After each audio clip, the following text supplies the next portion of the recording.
Is that unusual to be loved? No, hold on, just let me just... Quit being an a-hole and check yourself, because that's just stupid. Does anyone hear this?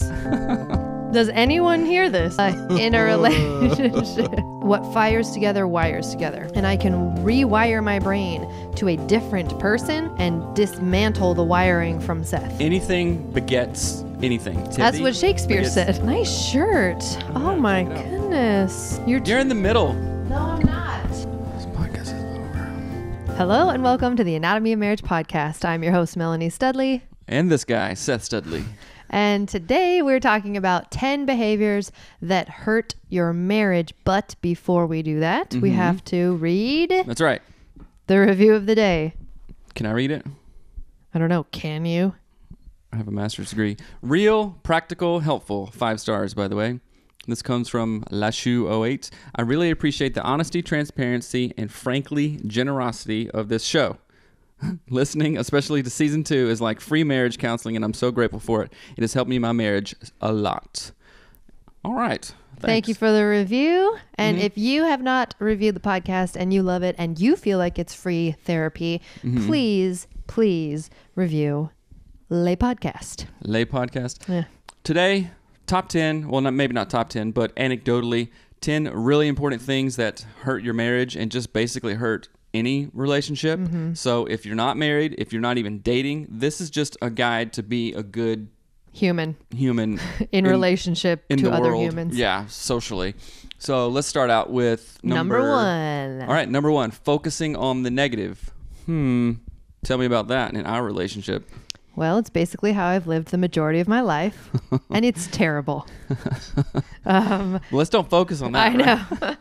I know. It was one of the things that the first thing that popped into my head was because of how I've lived forever in our relationship and how focusing on the negative, it does nothing but like steal the joy from a relationship or a moment or a marriage. And I see my kids, not our kids. No, well, our where kids. Mine are. I see our kids starting to do it because it's something that I've taught them. Right. And it is like the most irritating thing ever. So now I am trying really hard to kind of flip a switch and be optimistically strong about, even if something is hard or negative or wasn't fun or didn't work out how I planned. Yeah. I try to not be like, oh, this is the dumbest day ever, blah, blah, blah. Or, whatever. I think usually when people focus on the negative, they are absolutely not having an attitude of gratitude. And I know that's a hashtag or buzzword. Wait a second. Nice shirt. Oh my goodness. Thanks, Rhea, at Depth of Echoes podcast. That's right. Anyway, continue. When we focus on negative, we're not focusing on what we're thankful for, and we're taking for granted things. Like you could be going to a restaurant or driving a car or complaining about a really long airplane ride. You're on an airplane. You don't have to walk to South Carolina or drive a car or whatever, right? And complaining about things in marriage pushes out what you're thankful for, right? So all the things that I'm thankful for you about our house, our home, our health, all these things cannot be focused on if I'm complaining something about something. Yeah, and because what we focus on expands, it gets bigger. Oh, I love that saying. The things, if we're only thinking about what's negative, it becomes bigger in our world. So having a negative outlook on things not only is annoying and sort of devalues what you actually have, but it sort of creates more negativity and less appreciation, right? I think. Anything begets anything. Totally. Anything begets anything. Negativity. That's what Shakespeare said. I think that's where it came from. But I really love that saying, what we focus on expands. If we focus on being thankful, being gratitude. Being gratitude? Being I am gratitude. Being gratuitous? Yeah, but what we focus on expands, right? Yeah. Bottom line, point blank. Okay. Send us in your questions and stuff about that, because it's so big. That's like, I'm glad you put it on number 1, because if you can tweak that, then tons of other stuff will change. A lot of things in your marriage. Change. Yeah. Number 2, not being a team. And I'm going to use the language that my science boyfriend, Dr. Yes. Dan Siegel, shared with us at Should the I be worried about University of this? Washington live. I could see him with my eyeballs. You should worry. But he talked about in a relationship. In a relationship, there's you and there's me, and then there's mwe, right? MWE, mwe. And when you're not being that sort of mwe team in marriage, you are taking sides. It's versus, not together, right? Right. So this is a really good concept. And as a family therapist, we talk a lot about being differentiated and being autonomous in relationships. Yeah. And I don't want to get this confused. Like, well, Yeah. Seth, you're saying be differentiated, but then you're blending yourself together. It's not that, right? It's honoring differences and promoting linkages. It's the Amon Amarth song in the van. If y'all haven't seen that, when we were in Charleston, Seth was listening to Amon Amarth, which is not my favorite band, but it's honoring differences and promoting linkages. It's not fruit smoothie. Right. It's fruit salad. It's fruit salad. And what we're talking about, it's fruit salad, is we are our own people. And when we come together to create something good, like a fruit salad or a family or a household, that's where we comes in, right? Let's say we have never had separate bank accounts, right? Well, we have when we were dating. When we were dating, but when we got married, boom, we put all this stuff together, right? Individual, one bank account, the we, right? But we both work hard to contribute to that. We have a same shared goal, right? Just like raising kids, just like having a house, just like doing yard work. I do some stuff and you do other stuff, right? We. I think of it too as like it's Why are you pushing me away? because I was trying to pop my finger. Like if you're you and you're facing me, and I'm me and I'm facing you, we're we when we face something together, right? So if it's just me versus you, it's this, like, you versus me, and we're looking at each other and blah. But if it's a we, we're together with a shared goal and objective. And think of that think of the idea of we if you're in an argument where normally it would be like, well, I don't like your decision. Well, I don't like your decision. How about you take a different stance and you like lock arms and we it. I don't know. To me, it feels different. It feels like it's very different. They're very distinct.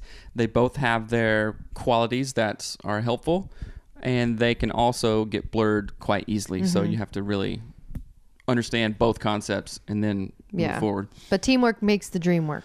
And there's no I in team. I think Michael Scott said that. Probably. I'm just kidding.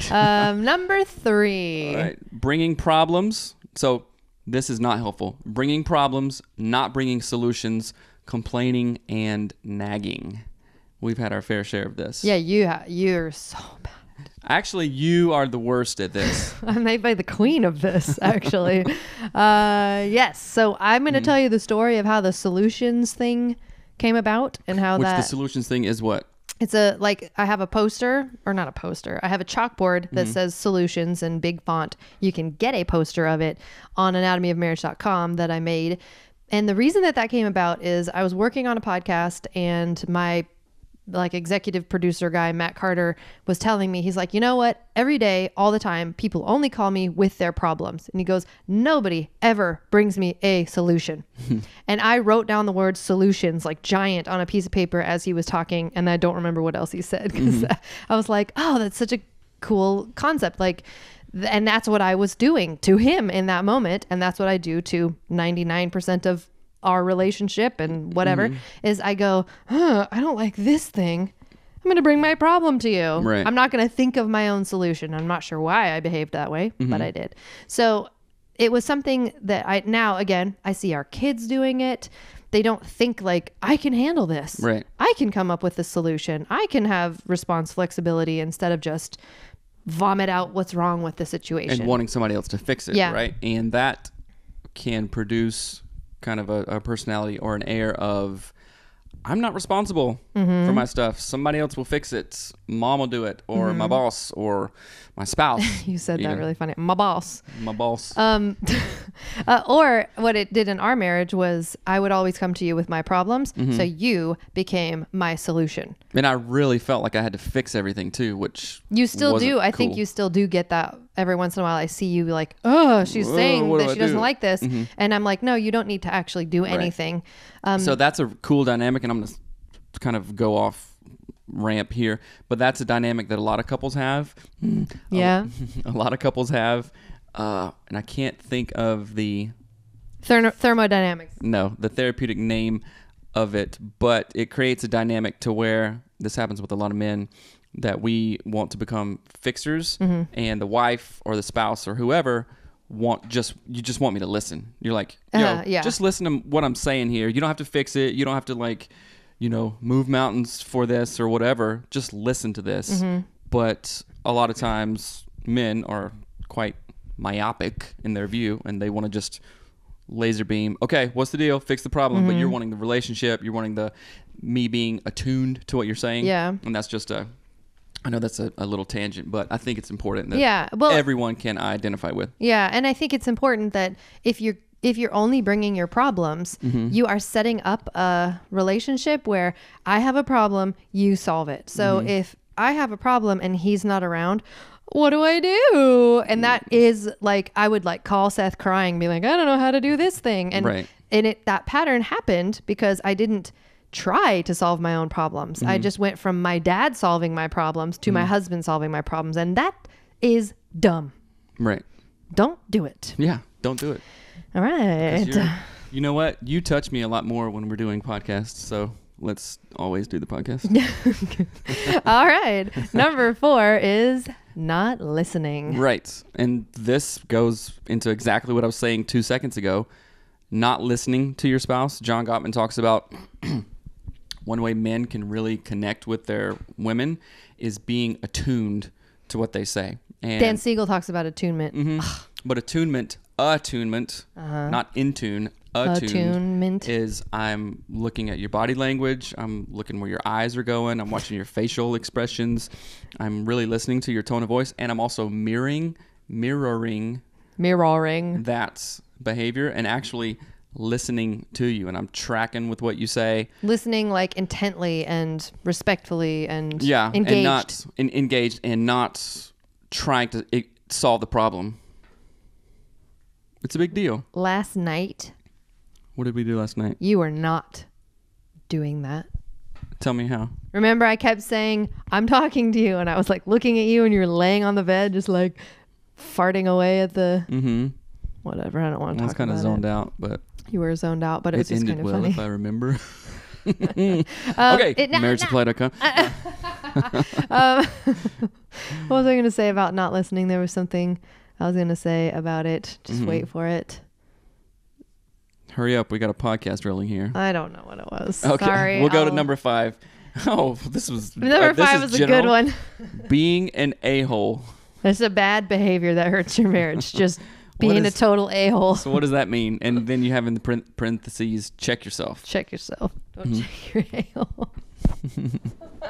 Oh my goodness. It was like I thought about what behaviors did I do in our marriage for a long time that were actually problems. And oh, wait, being a total a-hole was one of them. Like just not a snatchy jerk. Yeah, just not like I didn't think about how what I did impacted you. I didn't think about like if Seth called me and talked to me the way that I talked to him just now, would he appreciate or would I appreciate that or would I like get upset? Yeah. And so there's the same thing with the like always bringing my problems to you and never bringing a solution. The same thing can happen when you have that kind of dynamic of Seth can take a lot. And so I would give a lot, like in a bad way. And because you took a lot, I would give you more and more and more. And I never thought about, do I really need to do this? Do I really need to say this thing? Do I really need to tell him, don't leave your things there, you jerk? Right. You know, like, and all of that is sort of a part of the process of figuring out things like the sticky note intervention where instead of being rude about the thing there that's annoying me, I can nicely and kindly do a little sticky note action and whatever. Yeah, you can say the same thing without being weird about it, and usually get better results. Like if I left my shoes there, like move your shoes, ! Or I really like it when the house is clean. It would really help out if we're more working as a team on this. Let's move this and put our shoes in the closet. Together, clean well as a team, blah, Right. blah, blah. And in the same thing with that, again, it goes back to I'm seeing the behavior in our kids. I see Mariner do this to Tough all the time. You can say hate it because it's freaking annoying. Yeah. I And it's just I don't like want to complain me. or focus on the negative here, but it's okay to get annoyed at stuff. He's right? just like me. Oh my goodness. Even my mom said it. I said, well, I like Mariner. Hattie's like me. She's sweet. She's kind. She's thoughtful. She's... Gets a tan. Yeah. But I know what I was going to say about Okay. listening. Okay, I'm going to go back to number 4, the not listening thing. Right. One of the things that I think we struggle with sometimes is you actually aren't listening to what I'm saying. You're going to like the closest thing that you think I might be saying and answering that, and you're not really listening. So make sure that you're actually listening to what's being said and you're not inferring meaning and Right. like assuming, oh, well, she's complaining about the shoes, but she's probably really irritated about this other thing. No. So I'm not jumping out ahead of what you're...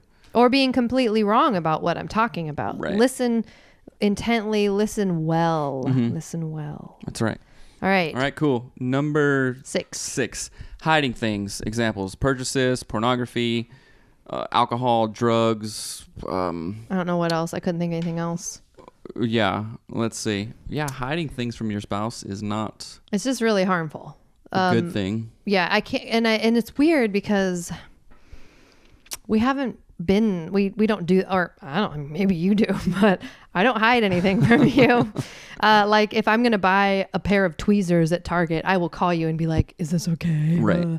And part of that is I want your input. Like if you think I'm purchasing something that we don't need, I want you to be able to say, you know, maybe you don't need those tweezers. We've got other ones or whatever it is. Tweezers is a So weird around example. purchases, I've heard some couples say like if it's $25 or less, then get whatever you want. Like having limits around it. Having limits, you know, or if it's $50 or less or whatever. Like this one is crazy because this one has a lot to do with family of origin stuff, especially for me. Like, Oh yeah, because there were like so many. Yeah. You know, don't tell so and so this, or I'm gonna tell you this, but make sure that they don't know, kind of thing. And that just like around money or purchasing things or like moving this here, doing that, Or thoughts and feelings, like what you feel about someone. Well, don't tell them I said this, yeah, but I think and part of that is Southern culture too. It's like just talk crap behind people's backs and all this stuff.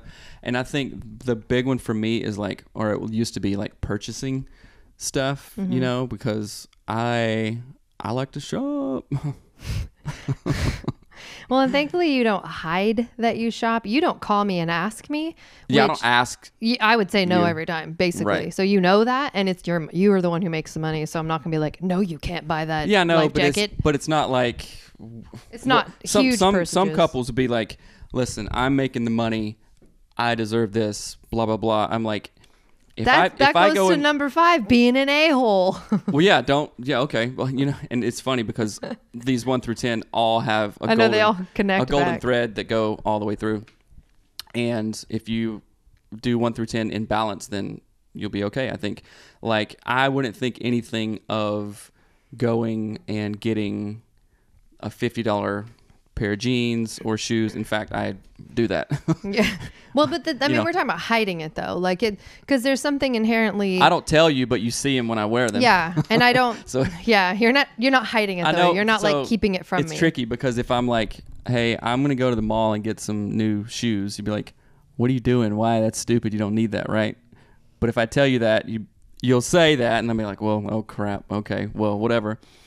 Does anyone hear this? Does anyone hear this? Everybody hears it. I hope you hear it later when you listen to this podcast. Well, no, episode. we're on a different budget now, so Are we? it wouldn't be okay to do. Yeah, but anyway, hiding stuff is so damaging. It breaks trust, and trust is like one of the main foundations to a healthy and wholesome, like holistic, good feeling relationship. When you don't trust someone, you don't want to be with them, Right. I guess. Like, well, I use this example, like the building that we're in right now. We trust that the trusses and the 2x4s and stuff aren't rotten and going to cave in, right? Mm-hmm. Because if we thought that, we wouldn't be able to focus on this and do a podcast and be relaxed, right?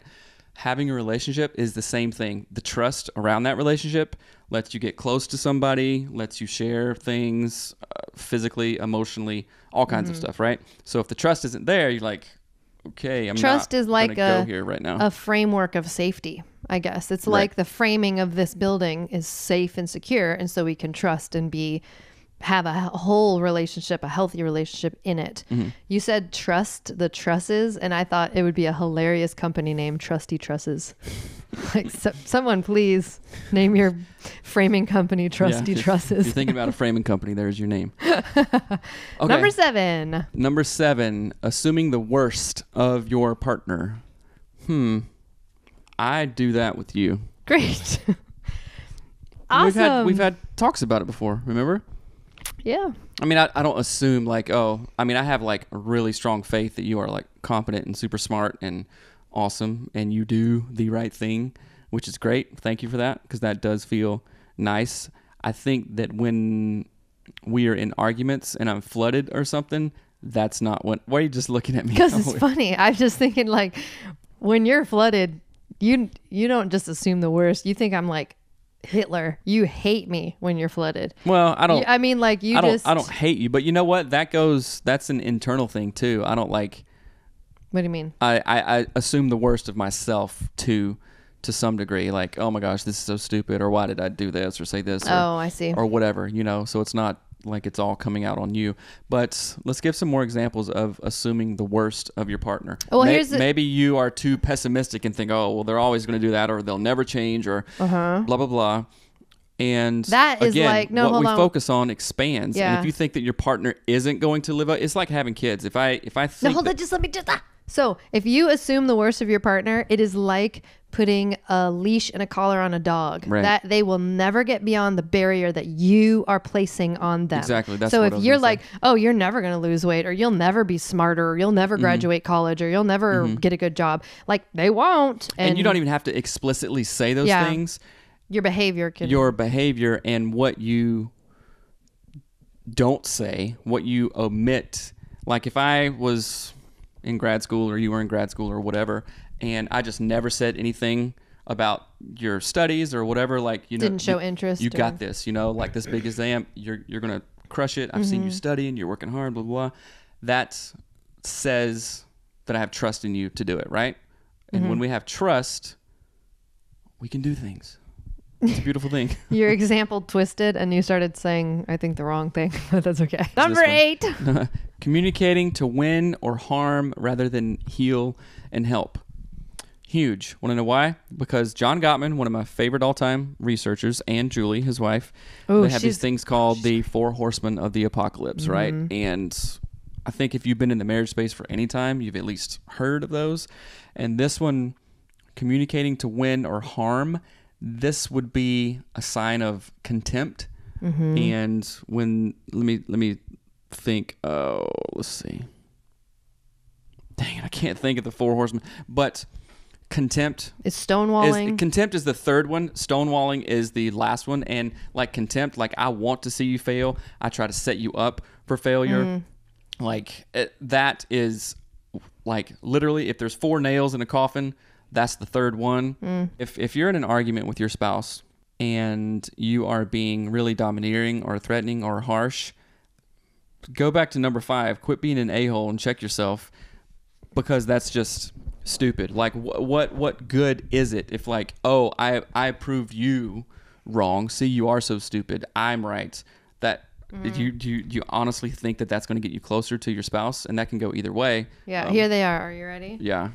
Criticism. Yes. Contempt. Yes. Defensiveness. Yes. And stonewalling. Stonewalling. Right.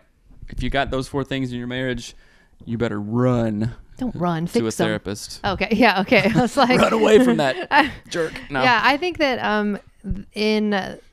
I still really struggle with this in our own marriage, fighting to win. You do? Yeah. I don't do it. I struggle. Ow. I struggle with the desire. Like when I'm arguing with you sometimes, right. I'm like, I will literally hear myself say to myself, like, what are you doing? You are not bringing a solution. You're just fighting because you want to fight. Because I enjoy fighting. I enjoy conflict. I enjoy irritation. It's like conflict seeking behavior a little bit. I like it, right? I didn't know that. You go bungee jump or something. You go bungee jump. I don't like that. I'll go on a hot air balloon though. And a rope bridge. Bring me all the rope bridges. Goodness. All right, stay on task. But so that was something that I struggled with a lot, and and still kind of I catch myself. But fighting to win versus healing and helping and bringing a solution. Right. Number 9, daydreaming about someone else or another life, something else, something better. I think that's huge because it falls kind of in line with focusing on negative things, sort of, where you're like not looking at what you actually have and appreciating it. And the reason I think it's really important is that our brains are hugely connected with our relational, like interactions. So if I think about someone over and over and over and over and over again, my brain is what fires together, wires together. Right. And I can rewire my brain to a different person and dismantle the wiring from Seth, right? And I just think it's important to kind of point that out. I don't... Well, that's hugely important. If you're daydreaming about someone else when you're with your spouse, then clearly there are other things going on, right? I mean, this is like having an emotional internal affair. Well, right? then I wouldn't say that clearly there are other things going on, because there's times when that's happened to me. Like they're just people that I'm around that I'm like, oh, I really like that person. And it's either people I work with like when we were at church and stuff, but it's not that anything was wrong with us. It was that what fires together, wires together. Like I would, I'm trying to think of a good example. So you in a work setting, you're with other people all day long. You have interactions that I have no part in. We don't have to be having a bad relationship for you to see someone else and be like, oh, that's fun. That's attractive. I like that. It's just the awareness of, am I firing together with this person? Am I thinking about them more than I need to be? Right. The the fact that you want to think about that person is not bad. It's not, you're not sinning. You're a human and you have a body, and that's fine. But it's just to catch yourself doing it. And if it's something you don't want to be doing for the sake of your marriage, don't do it. Right. Be aware and stop, because I think it's usually the beginning of kind of, like I said, hooking to someone else, unhooking from the person that you're with. Right. And there doesn't even have to be a problem between us. It doesn't really even have to be a person. It could be work or a really cool project that you're working on, and you think about that and you use that as some sort of escape thing. I think that can be the first stage. You know how like physical affairs are never just like, oh, and they just hooked up. It's not that. It happens way earlier than that, like emotional affairs, being emotionally available, all these things. So yeah, be careful of that one. That's a really interesting one, because it doesn't have to be someone else. It could be some other. Well, and you know what? I'm reading that. For me, it's traveling.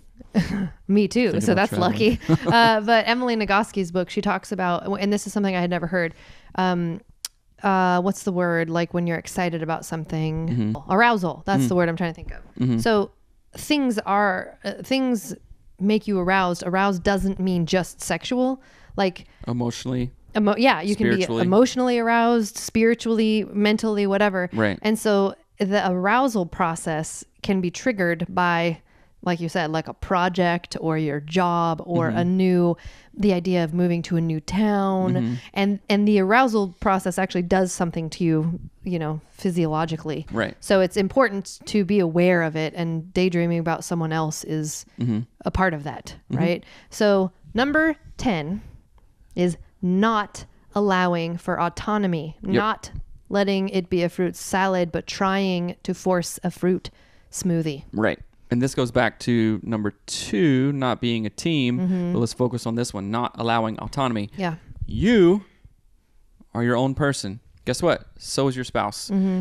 they have individual preferences, likes, dislikes, biology, thought process, all this stuff, right?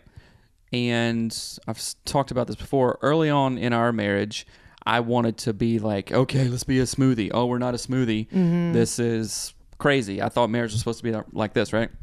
And that caused a lot of fights and really did not bring out the, I think, God-given differences and talents and creativity in both of us, right? Because if I was just trying to glom onto you, I was losing something of myself, right? And then burying something in you, and that's no good, right? So what would a conversation, well, I'm just thinking of an intervention just kind of off the fly, have a conversation with your spouse, partner, about what you really like and what you dislike, and not, I mean, this is for yourself, right? I like to go hunting. I like to go in the woods. I like to swim. I like to exercise and travel and all these things. Oh, really? That's great. I really don't like 3 of those things, but that doesn't make me feel abandoned or a bad spouse. Yeah, like or find why your don't you wanna overlap. come home? Yeah. What's the overlap? And then go, okay, that's cool. You like this kind of music?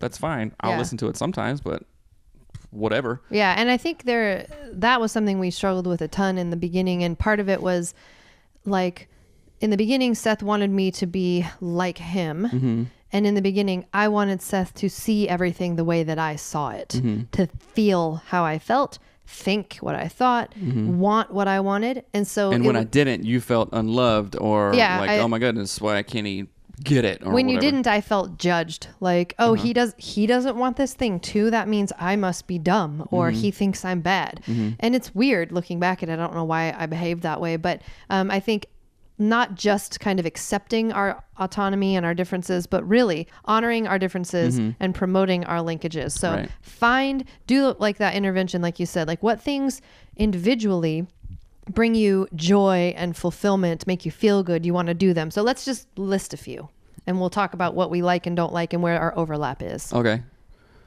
Go ahead. Why are you looking at my armpit? Something wrong with my armpit. What's going on? I like your armpits. No, okay, go ahead. You go first. Oh, I like to be alone sometimes. I like to go to coffee shops alone. I like to go hunting in the woods. I like to spend time in the mountains, on rivers. I like to drive up trails. I like to cut wood alone. I like to listen to, XYZ music. I like certain shows. I don't know. Okay, now your turn. I like to edit. I like to work. I like to go to swimming in pools that are warm and clean. I like climbing inside. I like rope bridges. I like traveling. I like sleeping in. I like pizza. Right. So I think those are, I don't know, those are like halfway exampple. We're trying. Yeah, we're trying here. So, but yeah, I don't like driving on trails in the woods. I hate it. And when we were first dating, you took me up that horrendously tall hill, and I cried because I had been in a car accident as a child, and it was terrifying to me. So we have lots of things that do not overlap at all. And for a long time, when he would want to do those things, I would get my feelings hurt and be like, you don't care about me. And I wouldn't honor the fact that, no, Seth just really likes to rally his car on back roads in the gravel. Right. And that's the last thing that I want to do. But it isn't a judgment on me that I'm like a poo-poo, whatever face. If you want to go do that without me, it's totally okay. Right. Just like you don't want to go on the rope bridges that I want to go on, or on I used to love heights, but we had kids, and now now you're ruined for life. Get nervous. I don't mind doing things alone. I like them, and I kind of like traveling alone too when I've been able to. It's not like the best thing, but it's just I do a lot of thinking, right? And you're okay with it, so you're promoting that's. Honoring it's okay. differences and promoting linkages. Right. It's okay. And we agreed upon it, and it works. Just like if you wanted to do something like totally out of left field, I most likely would be okay with it. Just, it's okay. Yeah. And I really want to encourage you though, if this is something that you struggle with, like if you think of something your partner likes and it makes you feel like, I don't want them to, right? Think about why are you getting so upset about it? Is it, and it's so important to have autonomy. When we don't have autonomy, we feel suffocated by the other person. Right. And it makes me think of like a flower growing in the yard. Like if I don't want that flower to be autonomous and I want it to look a certain way, and I try to like hold the leaves down from opening up and keep I know I don't want it to be taller than, 12 inches. I want it to stay short. It's just going to kill the flower. Like it is not going to grow. It might grow, but it'll be all wonky. It's not going to be healthy. Right. So thinking about stifling the autonomy of yourself or your partner is like very much long-term damaging. It's not healthy. It's not good. You're not going to like it down the road. It's not going to feel good in 10 years from now, 5 years from now. So, and think about it, if you were able to hold that flower down, but you knew that the other flowers around it grew up like, oh, this is what it's supposed to look like. But I held it down. Like you have this like, little 6-inch flower when I'm thinking of the sunflowers that, Hattie planted. Like, oh, well, this is how I wanted it. But then the other sunflowers are like, 6 feet tall and they're beautiful and they're huge. You're like, oh, I did that. Crap. Yeah. You know what I'm saying? Yeah, you actually did. You caused the sort of, like the not being able to flourish of someone else. And this happens all the time. It's not. Oh, gosh. Yeah, it happens all the time. I remember, well, just from examples growing up about like certain people in my family not being able to go to school and just all kinds of things. It's like because it broke status quo or was like made their environment change to where they had to do more work or whatever, but then that person didn't get to go to college or get to go experience this, or went and experienced something and then came back to that same closed system. It's the worst feeling ever. I don't know if we talked about that example when I went to that camp before. Well, I mean, remember that? But that's a whole another thing. So yeah, check this list out, 1 through 10. If you do these things, change them. Yeah, immediately. For real, change them. And if you're not doing some of these things, it's good to keep a running tab on yourself to make sure you're not falling back into these things. Because like we said before, we have all these things from family of origin, and it's good to identify them, accept them, and then work to change them. Yeah. And be really intentional around changing them. And now it's time for marriagesupply.com. You guys, we are working with them. We are partnering with them. And when I say partnering, I mean like big time partnering. So go to marriagesupply.com. We have a special offer for you. If you want to get 10% off of your purchase order, use the code 10 from AOM until August 31st. So this can be your summer of love, starting to try some new stuff out. We got some stuff from there, and it's a lot of fun. So we're going to do an unboxing in a bit, but that's right. Yeah, go to marriagesupply.com, use promo code 10 from AOM. That's right. And remember, if this is considered free therapy, if this is your like weekly hour of therapy, then consider donating on patreon.com/anatomy of marriage. It's super fun to make this podcast. We get something out of it. We hope you do too. If you do, please consider patreon.com. And thank you to our patrons. That's right. Thank you all patrons. Anything else? Let's see. Review and share. Follow us on Instagram. Follow us on Facebook. Leave us notes. Every single morning and every single night, we reply to emails, Facebook people, all kinds of things. We really love to do that and be part of your marriage. We're sharing a ton of stuff about our marriage. We want you to share it with us. So remember to do that, and also check out our blog and website at anatomyofmarriage.com. Anything else, Melanie Pooh? No. Thank you so much, and have an amazing day. All right. Day. Love y'all. Bye. Bye.